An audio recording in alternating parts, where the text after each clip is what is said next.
La formation et l'emploi. Ouais. J'aurais pensé peut-être initiation. J'aurais pensé reformatage. Oui, parce que je vais tout de suite rappeler ce que le chef de l'État a dit le 26 mars 2021 en lançant sa campagne au Palais des Congrès. Il parlait aux étudiants, à cette couche qui avait rempli le palais, d'ailleurs pris le palais d'assaut ce jour-là, pour l'écouter. Et ce qui a particulièrement retenu mon attention, sur quoi je travaille depuis en réflexion, en idée, en contenu, c'est les emplois support de métiers de production. C'est-à-dire ça fait deux choses. Il faut les métiers de production pour qu'il y ait les emplois support. Donc vous voyez, il y a des métiers et il y a des emplois. Ça veut dire quoi? Que les métiers n'attendent personne, ne postulent pas, mais initient eux-mêmes. Et les emplois postulent. Donc tout de suite, vous comprenez que quand on parle de diplômé sans emploi, c'est ce diplôme qui a besoin d'un parchemin derrière. En attendant d'avoir un parchemin derrière, on peut dire qu'il est sans emploi. Le jour où il a la conscience du parchemin derrière, il devient un diplômé d'office, parchemin au dos de son diplôme.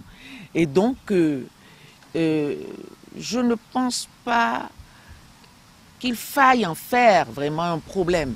Non, c'est une solution simplement parce que nous réalisons que nous devons établir les filières et la chaîne de valeur. Partout où il y a des produits. Nous devons penser ancestralité à cause de notre climat. C'est une opportunité que nous ayons le climat tropical parce que ça nous permet d'aller aux ateliers. Nous travaillons dehors, nous sommes dans la nature. La nature nous donne des solutions, nous donne des réponses et la créativité vient toute seule. Dès cet instant, ceux qui sont prédisposés, vous voyez, on découvre qu'il y a des prédispositions, pas forcément encore des talents, innés chez chacun. On le voit déjà en famille avec les tout bébés, même déjà, on va dire, depuis le ventre des parents, de la mère et tout ça, bébé, on découvre, l'enfant a des prédispositions. Et l'école, normalement, est le lieu de développer ça en aptitude, ces prédispositions en aptitude.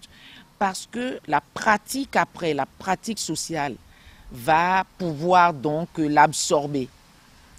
Et si l'école n'est pas ce lieu, forcément, le parchemin fait défaut. Parce que vous ne savez pas dans quel thème, on va dire sur les 4 éléments, vous allez le mieux interagir.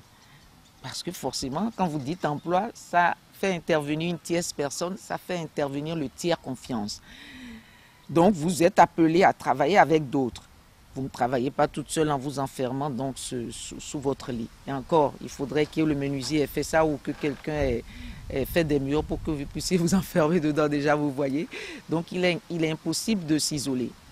Dès lors, l'ancrage est indispensable. Pensons-le ainsi, plus personne n'aura d'inquiétude, voilà, d'emploi ou de ci ou de ça. Non. Dès lors que les 4 éléments sont là, donnés, établis, nous les avons trouvés en place, nous devons évoluer avec, les réguler, prospérer dans la rationalité qui est l'économie. Donc, pour moi, voilà, c'est ce que ça interpelle en gros. Donc, il faut des filières. Il faut transformer nos matières premières, mais surtout, il faut les filières. Parce que quand vous dites même filière académique, si vous n'avez pas un quart ou un tiers selon la prédisposition de la personne que vous avez en face de vous, vous ne pourrez pas y arriver. C'est-à-dire un tiers si la personne a une prédisposition de culture générale, de théorie, donc vous lui affectez un tiers de substrat pratique. Donc, atelier, maître artisan, comme ça.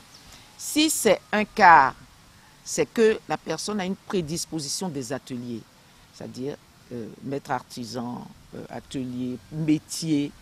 Et là, vous lui donnez un quart de théorie, un quart de culture générale. Donc, vous voyez qu'en réalité, vous avez besoin de cet apport des deux côtés.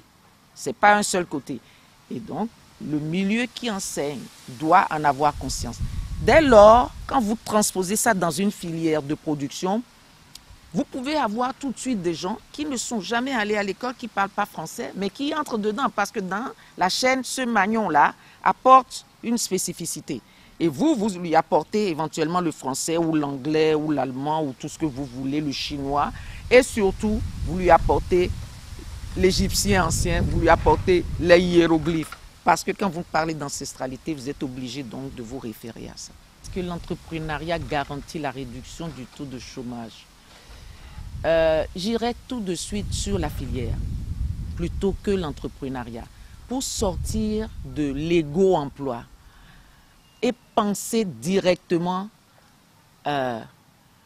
cette chaîne de valeur ensemble qui organise, c'est-à-dire qui appelle, qui interpelle la confiance à coproduire ensemble.